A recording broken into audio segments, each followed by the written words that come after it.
Welcome to Fielding the 68, the Field of 68's bracket show. Haha, Best Bet Show is a different show I host.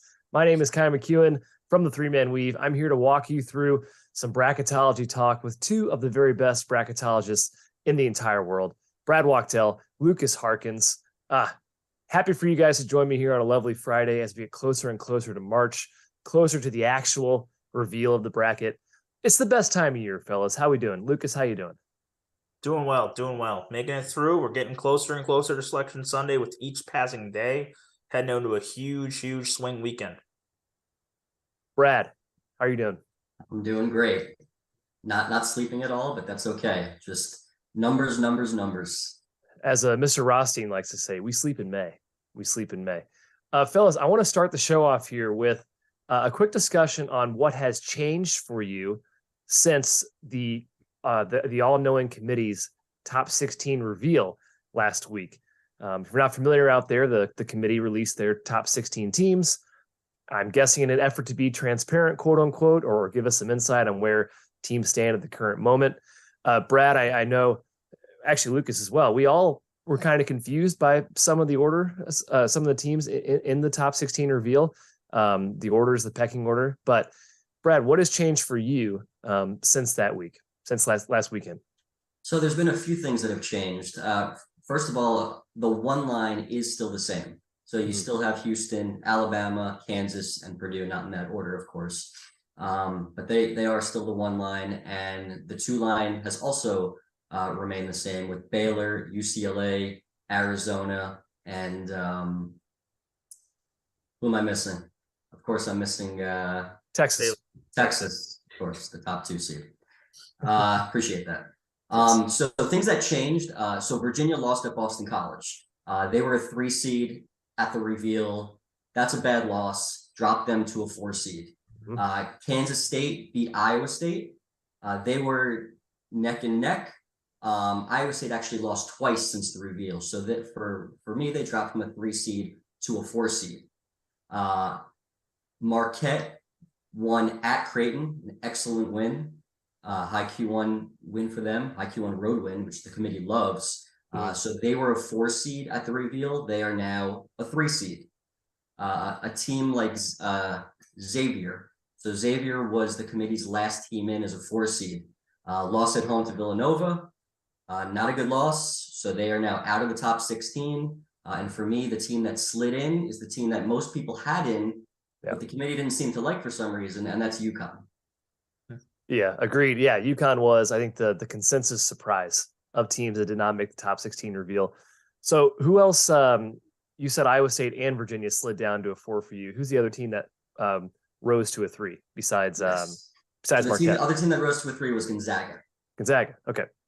Lukas, similar feelings for you on the top 16 changes, or a little bit different?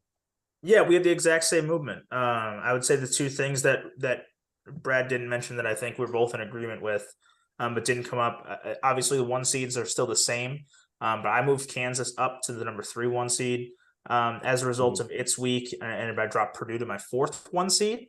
And as a result of Kansas State's really nice week, they won back-to-back home games against Iowa State and Baylor. They moved to my top 3 seed. I think they're closer to a 2 than a 4 right now. Everything else, I had this exact same moves as Brad, which with Gonzaga and Marquette up onto the 3, and UConn filling in for Xavier on that last 4 spot. And one thing I also want to mention about Tennessee, they did lose a couple games since the reveal, but there was some separation between them and the teams that were the rest of the 3 seeds and 4 seeds. So even though they are no longer, even though they didn't win, they might have moved down the 3 seed line a little bit, but they're still 3. Yeah, Tennessee's difficult, right? You saw them lose in real life, but predictive metrics are still 5.6, 5.7 on average. It's pretty ridiculous. That's a hard team to knock off the 3 line, I think, at least right now.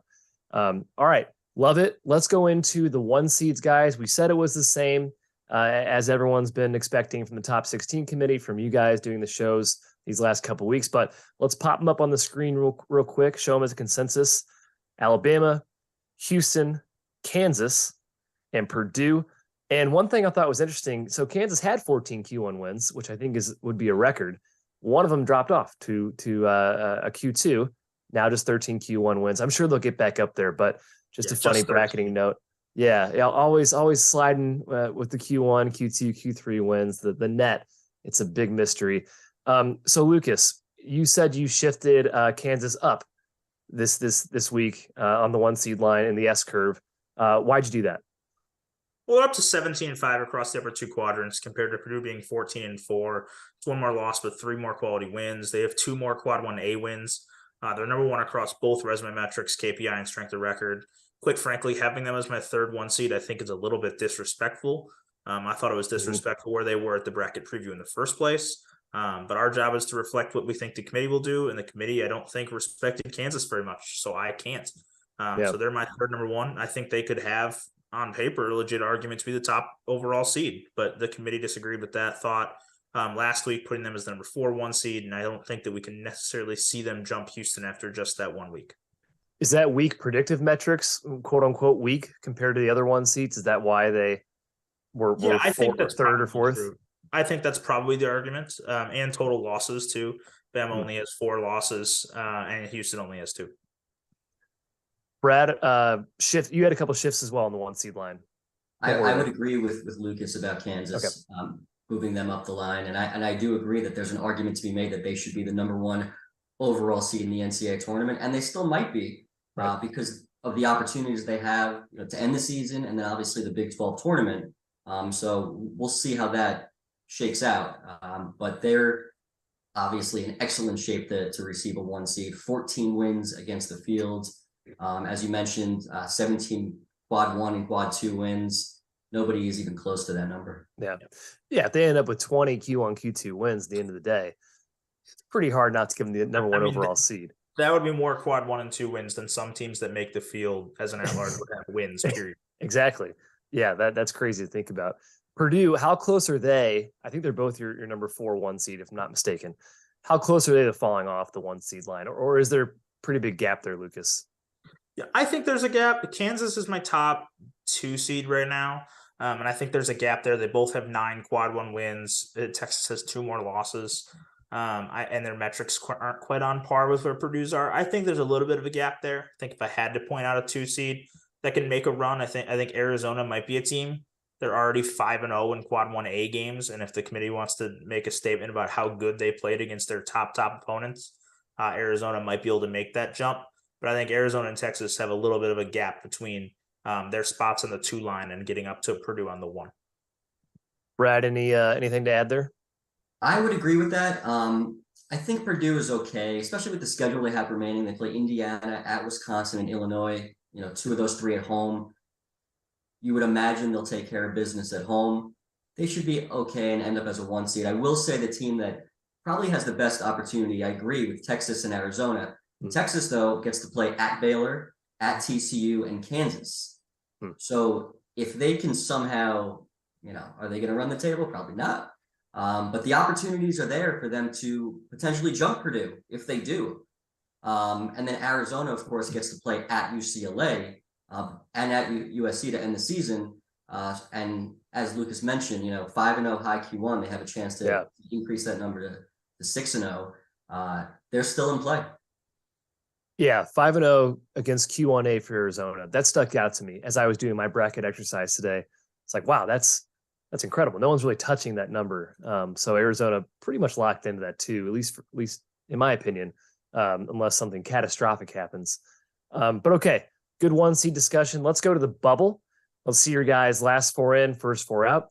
You guys actually have the exact same group of teams in the last 4 in. Some slight differences in terms of S curve, but let's pop up your consensus on the screen here and discuss here. Oklahoma State, USC, Wisconsin, and Mississippi State are the last 4 teams in the field. Let's go to Brad first. Talk about your order and add anything you want about any of these teams. Yeah, first of all, my order is from safest to least safe is USC, Wisconsin, Oklahoma State, and Mississippi State. But first off, none of these teams are safe by any stretch of the imagination. All of these resumes, all of these teams have flaws. But right now, there's a little bit of a cutoff it's getting closer between these 4 teams and the rest of the bubble. So got to keep winning games to stay above that threshold.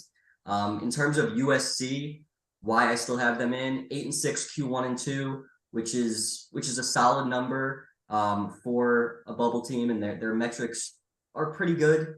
I wouldn't say they're great. Again, these teams are a bad loss away from being out of the field.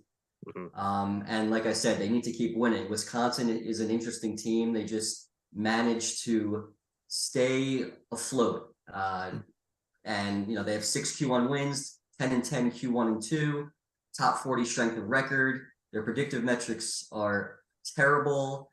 I've watched a good number of Wisconsin's games. Do they look like a tournament team? Do they pass the eye test? Some people might say no. Yeah. But that doesn't matter because they still have the opportunities, and your resume is your resume, and they're still hanging in there. Oklahoma State, the thing that stands out on their resume is their high Q1 road win at Iowa State. But they're just 4-9 Q1 and 7-11 against Q1 and Q2 teams. And then Mississippi State, for them, they did beat Marquette on a neutral court, which every week looks better and better. Right. As well as owning wins against TCU and at Arkansas. But I'll keep saying it, none of these guys are safe.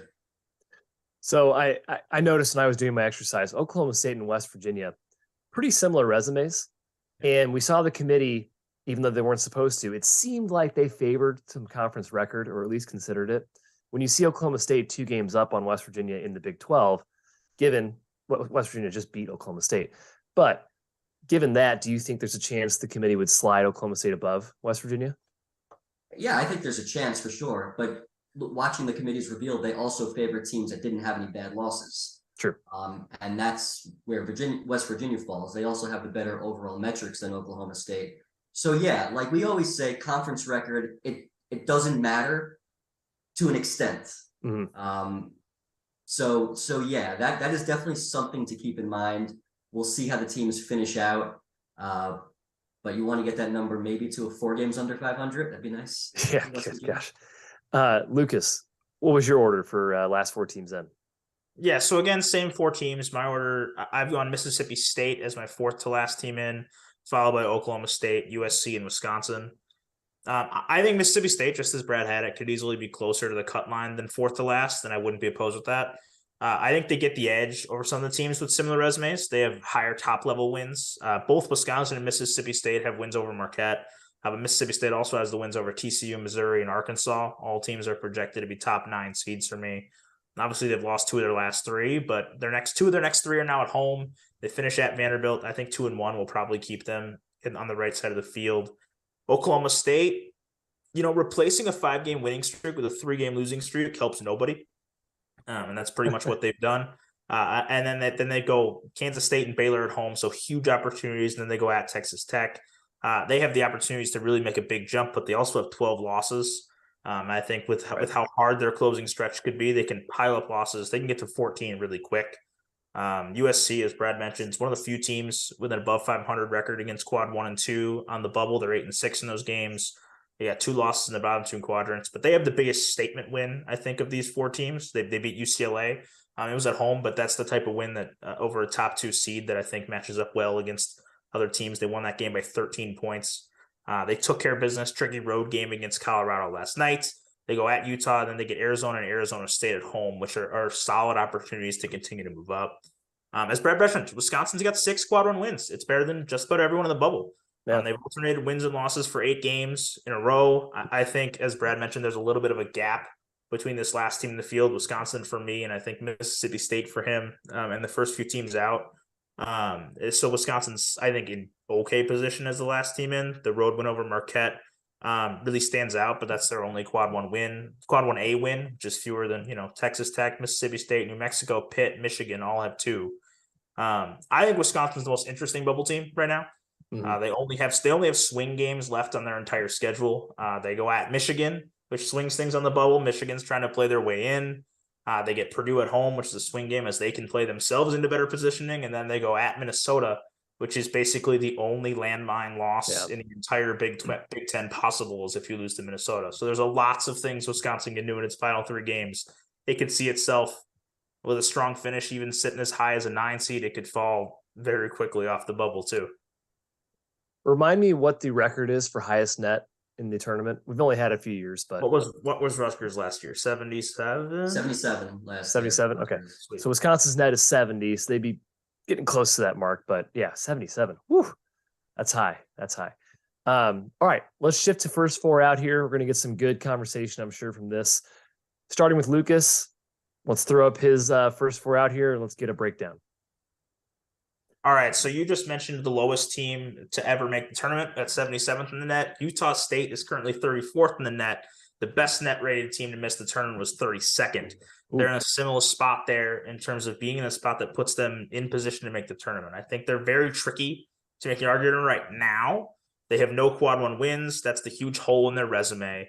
But I think that things could change for them in a hurry. They could change as early as 2 a.m. Saturday morning. Nevada plays Fresno State tonight. If Nevada wins that game by a significant margin, they could climb from 32nd in the net into the top 30. Utah State beat them at home. That would give them a quad one win. Utah State also finishes with a home game against Boise State left, who's 24th in the net. That would be another potential opportunity for a quad one win. Really, that's the big gap in their resume. Their metrics are solid. They're 34th in the net. It's if they can pick up those quality wins, if they can get help from Nevada getting into the top 30, and if they can beat Boise State, I think we could see them leap onto the right side of the cut line. Another thing with Utah State is whether the committee wants to really take into account wins over automatic bids as a big thing. We talk about wins over the field, and we mostly discuss at-large teams. But Utah State beat the WAC leader in Utah Valley. They beat the MVC leader in Bradley. They beat the Summit leader in Oral Roberts, all in non-conference play. Those are big wins that I think probably deserve more credit than they're getting. My next three teams out, I have Penn State, Texas Tech, and North Carolina. Penn State and Texas Tech have both climbed recently.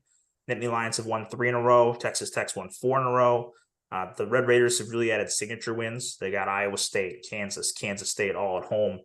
They finished with TCU, Kansas, and Oklahoma State, 2 of those games at home. It's really, really, really hard to overcome the 322nd ranked non-conference strength of schedule, plus an 0-8 start in Big 12 play. Yeah. But God darn it, they are trying. They're giving it all they can to get into that field. And I still put North Carolina as my 4th team out. The metrics aren't as favorable as Utah State for a team that has no quad one win. And really the big old thing here is that 0-9 in quad one. That's impossible to overcome. They need a quad one win. Really to be taken seriously. They've had a ton of opportunities. They're 0-9. They've failed all of them. They get Virginia and Duke at home next. They need at least one of those. And they have to avoid losing at Florida State. They probably need to go 3-0 to finish. Crazy number one to out of the tournament. Regarding Texas Tech, hey, committee's supposed to take into account injuries, man. And Texas Tech's had a lot of them. They've had 9 different starting lineups this season.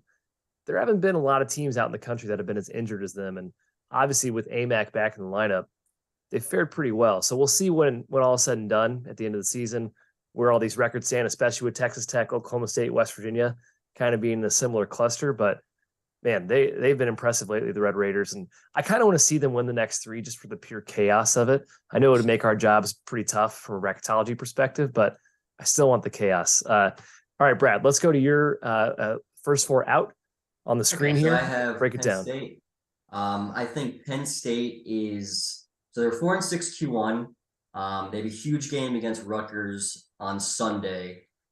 I think if they can win that game, and we'll probably talk about this later, but Mississippi State plays Texas A&M at home, and if Mississippi State loses, I will be putting Penn State in the field over Mississippi State. So that's a critical game for Penn State.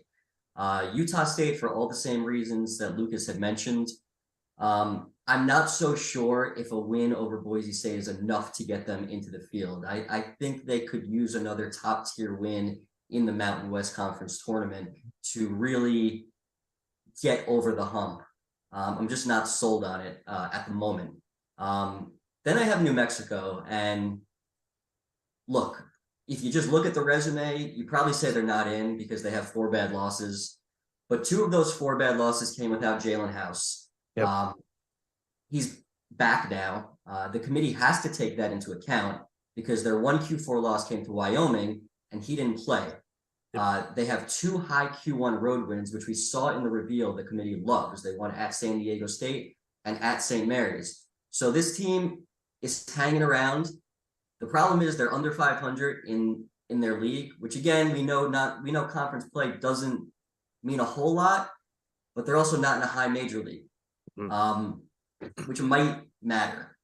So they're kind of hanging around for me. But I will be curious to see what the committee does, with that significant injury, because that plays a large role in their resume. And then finally, I have Arizona State, who moved up basically because other teams lost. They're over 500 against Q1 and Q2, 9-4 road neutral, but they're going to determine its own fate. They play at Arizona, at UCLA, and at USC to end the season. Wow. Yeah. So if they can somehow win 2 or 3 of those games, they'll be in the field. Good luck. Yeah. I'm with Brad on them being pretty close. I have New Mexico as my 5th team out, Arizona State 7th. And same with Lucas. For me, it's actually like a first 7 out. Because my next 3, North Carolina, Michigan, who we didn't mention, and Michigan's my 6th. So yeah, we're right there. Yeah, so we're basically identical. Michigan is an interesting team who got a big win at Rutgers last night, and they have the opportunities left. They finished the season with Wisconsin, at Indiana, and at Illinois. If they could somehow grab 2 of 3 of those, they're in the mix. Yeah. Another thing I'll add, even on Penn State, is just there are some things that just don't really show up on the team sheet as obviously as others that have really improved. Like for Penn State, they were 1-7 on the road last Saturday. They're 3-7 now. I mean, it's wins over Minnesota and Ohio State, but picking up those wins away from home to prove that they could do so has put them, for me, one of my first teams out, and for Brad, same spot, I would think. And same with Penn State. The other item that stands out is no bad losses. Yep. Yeah. Every other team on the bubble has bad losses. Penn State does not. So, they've avoided it so far. Hopefully it continues that way. They have to. I don't think they play Minnesota anymore, right? They don't. They get Rutgers at home, Northwestern on the road, Maryland at home. Correct. So they should be done with Minnesota, barring playing them again in the Big Ten tournament. So they're hanging in there. Not to mention Jalen Pickett is kind of in the zeitgeist right now. People are talking about him. Penn State pretty popular right now in the mainstream media, with him playing like a superhero this past week. Let's throw up the consensus from the rest of the fielding of the 68 guys here, just to show our first 4 out. So Charleston actually sneaks into it for the consensus version of the first 4 out. Interesting, because we didn't touch on them for either of you guys. Let's say go ahead, Brad. All you got to see is their overall record, 27-3. Yep. If they, Lucas and I were discussing this earlier, if they happen to lose in the conference championship game and finish the season with 4 losses and 30 wins, the committee is going to take a hard look at that team. Yeah, no one's ever not made as a 30-win team, right, Lucas? I don't think so. They're my automatic qualifier out of the CAA. They're tied with Hofstra atop, and Hofstra has the head-to-head. But that's why they're not in my first, because I go on, if there's a tie at the top, I go with which team is going to be the prospective favorite to win the auto bid, which will be Charleston in that case.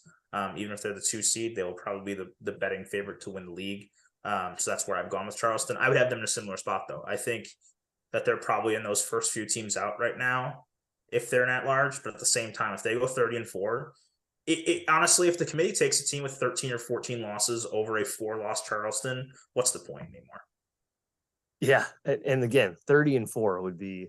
I'm pretty sure. I want to say like Missouri State back in the day had like 26, 27 wins. I remember it was a big deal and they didn't get in the field, but 30 would be a bit egregious in my opinion.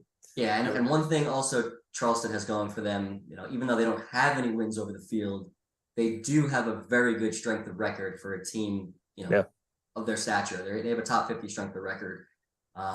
So they have that going for them, which is beneficial. Definitely. Lucas, do you want to add something? No, I'm in the same page. Okay, great. All right, team hitters. 2 things I want to do specifically for this is I want to sort out the mess that is the Big Ten and the SEC, and I mean specifically, there's a cluster in both these conferences around certain seed lines. So starting in the Big Ten, so we got Iowa, Rutgers, Michigan State. I'm kind of assuming for the purposes of this exercise that Maryland, Northwestern, Illinois, a small cut ahead or cut above those 3 teams. So sort out for me, Brad, Iowa, Rutgers, and Michigan State in the bracket. Sure. Well, they're all kind of different per se. Iowa they have 7 wins over the field. They do have a quad 4 loss. That was without bad quad 4 loss. That was quad 4 EIU. loss, Yeah, that was without a couple starters. Yes. True. But a loss is a loss. And that's really affecting their seed, which is why I have them in that 8-9. I have them as an 8 seed right now. But they are the wins over the field is something that is carrying them at the moment. Rutgers, on the other hand, they had a significant injury a couple of weeks ago. They lost Mawat Mag. They are 1-4 since his injury. And they're not the same team. They're just not. From an offensive standpoint, they've really, really struggled of late. Defensively, they're still very good, but again, how much is this going to play a role in the committee's decision making? And I don't mean just making the field. I mean, for seeding purposes. Yeah. Because they're not the team that beat Purdue. They're just not. And in terms of their remaining schedule, they play at Penn State, they're at Minnesota, and they get Northwestern at home. Look, if they win 2 of those 3 games, they don't have anything to worry about. But what happens if they lose at Penn State? That's only a Q1, that's okay. But then they lose at Minnesota. Now all of a sudden, things are getting tense. Yeah.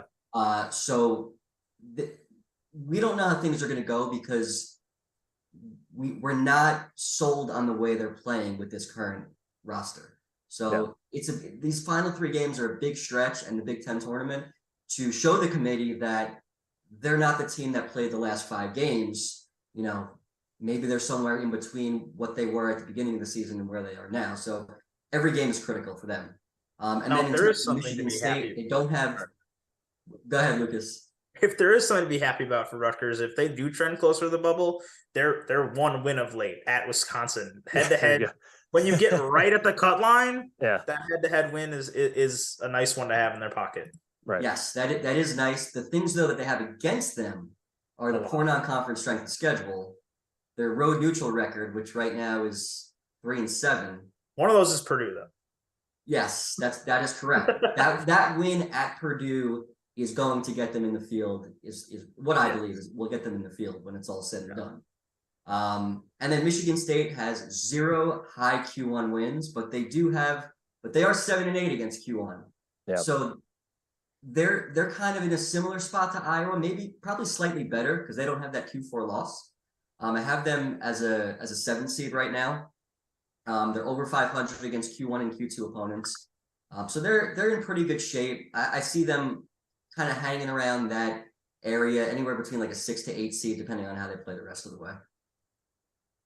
Lucas, do you kind of agree the pecking order there? Michigan State sounds like a little bit ahead of Iowa a little bit ahead of Rutgers. Is that kind of where you Yeah, they're settled? They're 8, 9, 10 for me. Michigan State's an 8, Iowa's a 9, Rutgers is a 10. Rutgers down on the 10 line for you. Okay. Yeah. They're my top 10. I ended up going with Florida Atlantic for my last 9. But I think that they're down at that 10 spot right now for the reasons that Brad mentioned. And they're my last 9 seed right I think they're closer to a 9 than an 11, but a 10. Yeah. Very curious to see how the committee handles new injuries like Mag here. And we've seen the product on the court with him on the bench. It's not good. All right. SEC, Lucas, same kind of exercise here. More teams: Kentucky, Auburn, Mizzou, Arkansas, Texas A&M. I would say most people have these teams between the 7 and the 9 seed line, so pretty close, clustered together, maybe a 10 in here. How do you sort through these teams? Who do you like the best? Who do you like the least? Yeah, I think I like Arkansas the most. Their metrics are outstanding. They're top 50 in the net. They're top 15 in the net. KPI, BPI, Ken Palm, Sagarin. I think they're a projected 7 right now, and it wouldn't shock me at all if they got like a lot higher. They don't have great quadrant records, but their metrics are off the charts. They're 6-0 when Nick Smith plays 20 plus minutes. They won all those games, all against Ken Palm top 135 teams by an average of 21 points. If they keep dominating with Nick Smith, I think they're going to get a pretty big seed boost. I could see them getting close to a 5. Texas A&M has been just tremendous lately. They're up to a 7 for me too. The 2 quad 4 losses linger. They're top 25 in every other metric, 8 and 5 in the upper 2 quadrants. They're looking safe and safer with basically every game. And if there's a byproduct of things, I think as one team improves, other teams also get benefit from that. Boise State and Memphis both beat Texas A&M in non-conference play. Yeah, huge. Those wins are looking better and better for those 2 teams sitting as double-digit seeds. Kentucky, kind of the same thing. They've moved from like hard on the bubble to being a pretty safe single-digit seed for me. They got 5 quad 1 wins now. They're 10 and 7 across the upper 2 quadrants.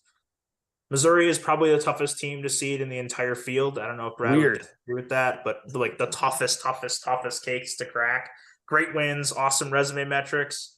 They have the lowest quality metrics of any team currently in the projected field. Wisconsin averages 59 across the 3 quadrant quality metrics. Missouri 66. That's the gap. I have no idea what the committee wants to do with Missouri. I'm thinking an 8-9 game, but we could see them drop lower than that based on the quality metrics. Selection is different from seeding. Auburn is probably my least favorite of this group in terms of seeding. They're somewhere in that 8 to 10 seed range, even with a road loss to Vandy recently. Northwestern, Arkansas, and Mississippi State, who Auburn beat are all really helping Auburn's case right now. But if anyone has like a murderous row to finish the end of their schedule, Auburn does. They go at Kentucky, at Alabama, and then Tennessee at home. Good luck. Oof. Yeah, that's a tough little threesome right there. I feel like when I'm going to submit my final bracket, the SEC is where I'm going to miss a 2 seed line team. It's going to be Mizzou. Mizzou's going to be like an 11 out of nowhere because of the predictive metrics. Arkansas is going to be a 5. It's going to be a mess.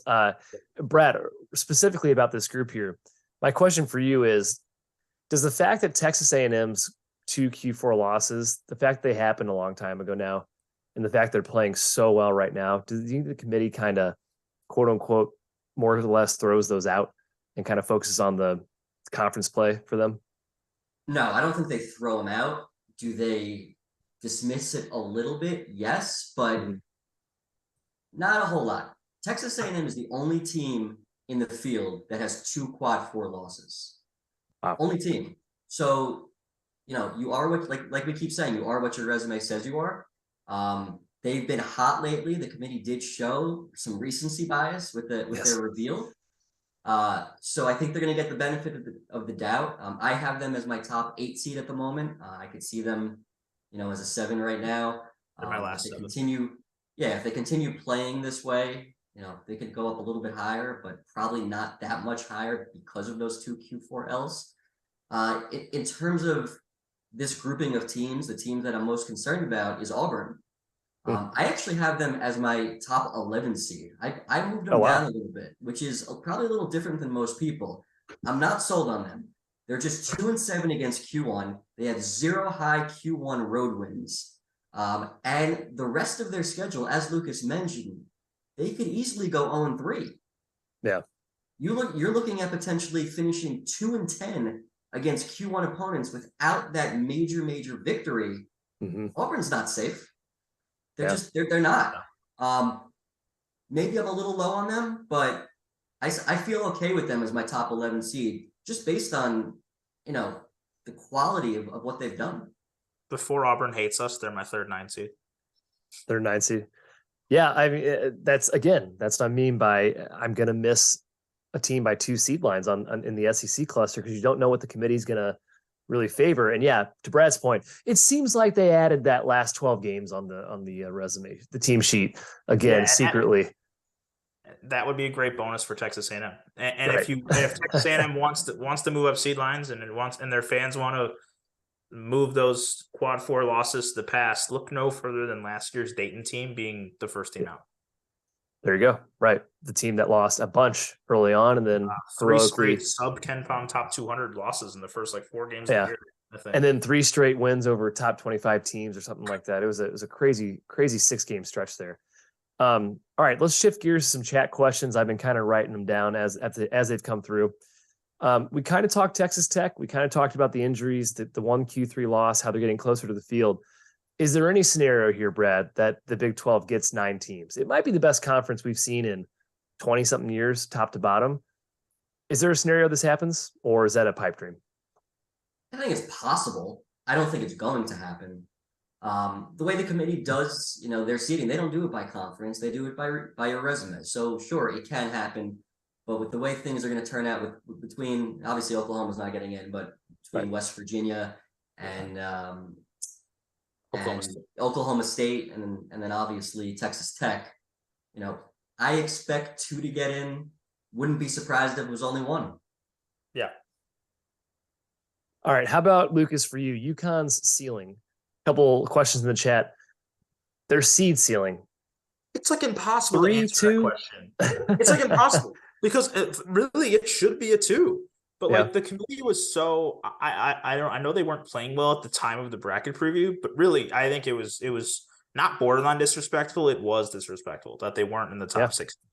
Based on what has been shown in the past, their total body of work deserved to be a 4, if not a 3, on the bracket preview. I think 2 should be their ceiling. Their ceiling might be a 3, late 3, or even just it might be a 4. The committee just wasn't very happy with Connecticut at the bracket preview, and it's really hard to gauge where they're going to go because of that. Because they should have been higher then.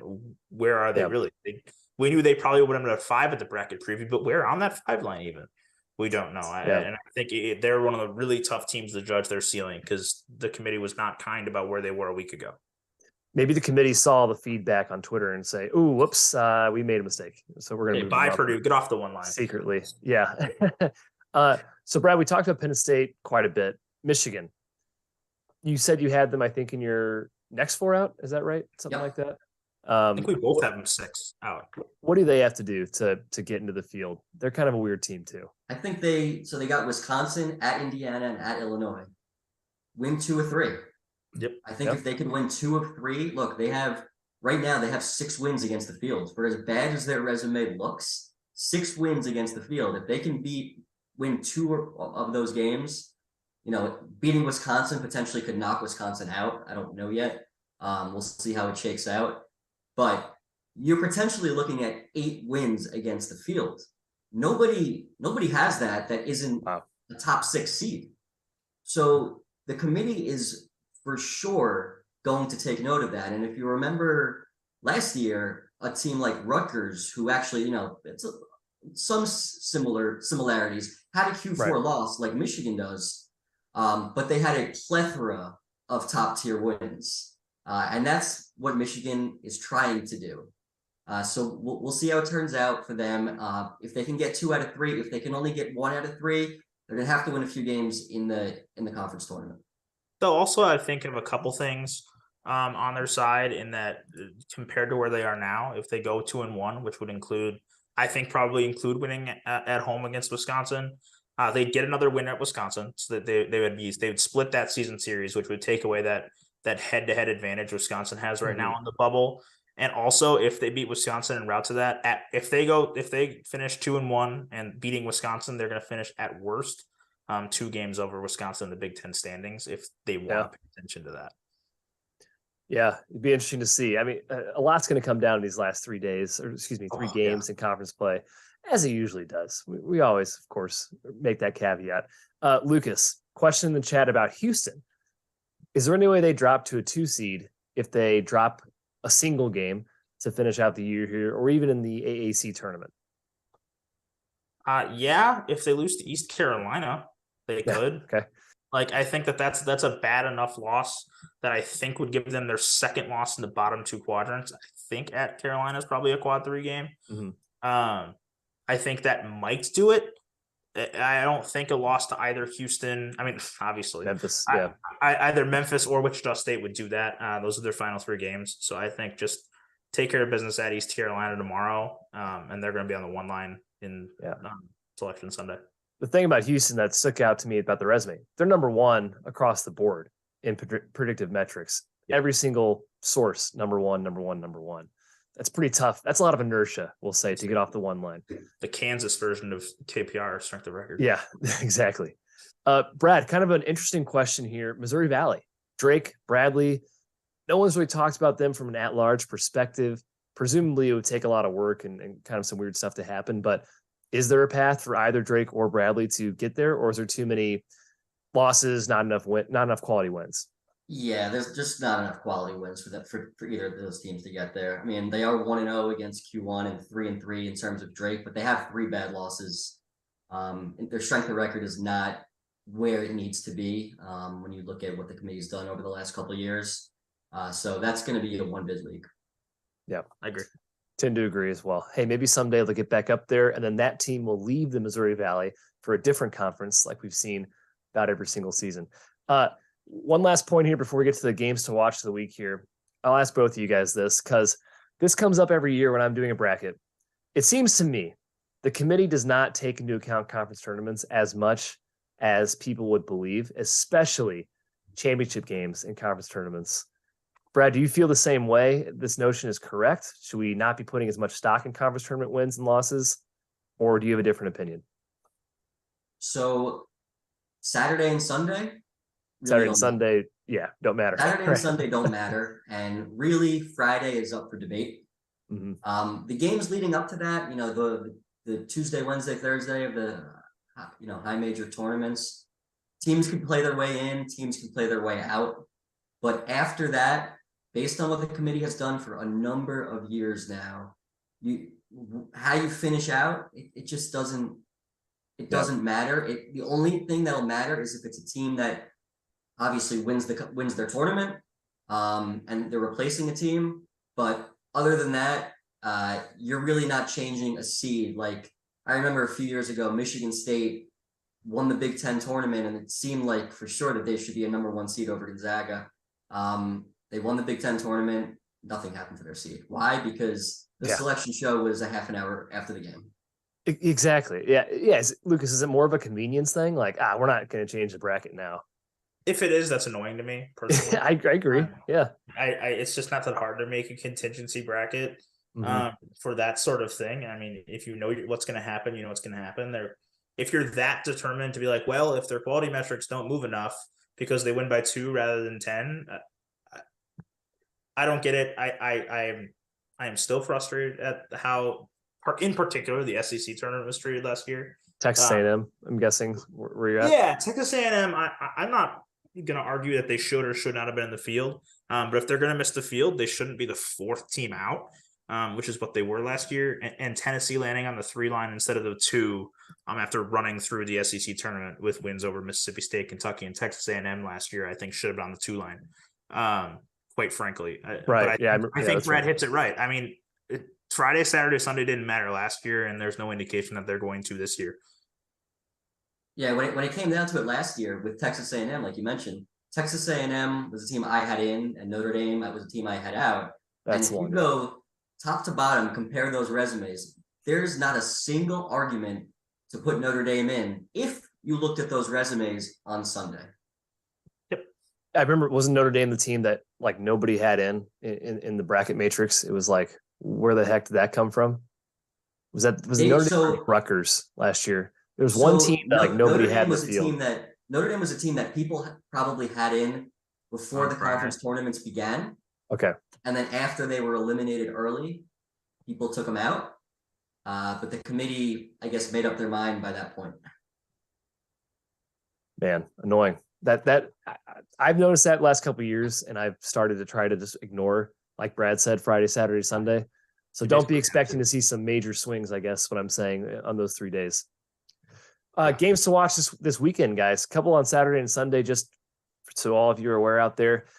For seeding purposes, some interesting games. Texas at Baylor, big battle between 2 seeds. We talked about the possibility of Texas jumping to that 1 seed if they somehow run the table. I think Brad touched on that a bit. St. Mary's at Gonzaga. What is it going to take for St. Mary's to jump Gonzaga, Brad, in the S curve? Can it be done with a sweep of the Zags and an outright win to the WCC? I think it can be done. I think there's a better chance of them being on the same seed line, though, than actually having a better seed than Gonzaga. But in terms of the S curve, yeah, I think it is possible. I think if they beat them again, they should be ahead of them. And again. Yeah. Again. Yeah. Ooh, 3 times would be, all right, listen, we're going to put St. Mary's ahead. We get it. Yeah. Also on Saturday, Michigan State goes to Iowa. Again, that cluster, that 8, 9, 7, wherever you have them cluster, that's going to be determined pretty quickly, I think, over this next week or 2. Auburn at Kentucky, same thing for the SEC. Now the bubble gets pretty interesting here, Lucas. San Diego State goes to New Mexico. We've talked about how the Lobos need a big win. Is this a Q1 for San Diego? Q2, right? Would be San Diego State. It's a Q1. It's a Q1. If New Mexico beats San Diego State at home, that'd be a Q1 for both teams. Yeah, San Diego State's 16 in the net. Yep. So huge opportunity here for New Mexico, obviously, to get another Q1 win, get closer to the field. You got K-State and Oklahoma State. Talked about the Cowpokes. Not safe by any stretch of the imagination. Right on these guys' cut lines. And then TCU at Texas Tech. Do the Red Raiders have that magical juice to get into the tournament, make the miracle run? We'll see. Again, I'm rooting for it. I like chaos. And then Sunday, we didn't even talk about Northwestern, Lucas, on this show. I think you guys did on Monday, but what a run they've made lately. And actually, they're playing Maryland, a team that I kind of wanted to bring up anyways. Maryland's predictive metrics now are crazy good. I close my eyes, I open them back up. They're 17th in KenPom. When did that happen? This is Kevin Willard's best team in KenPom, by the way. Better than all the Seton Hall teams he had, which is nuts to me. Northwestern Maryland, Lucas, they're around 6 seeds for you currently.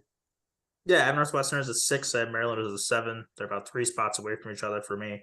I think you can make an argument for either one to be a seed line higher. I think Northwestern could be a 5 right now. Maryland could be a 6. You want to get to those ceilings.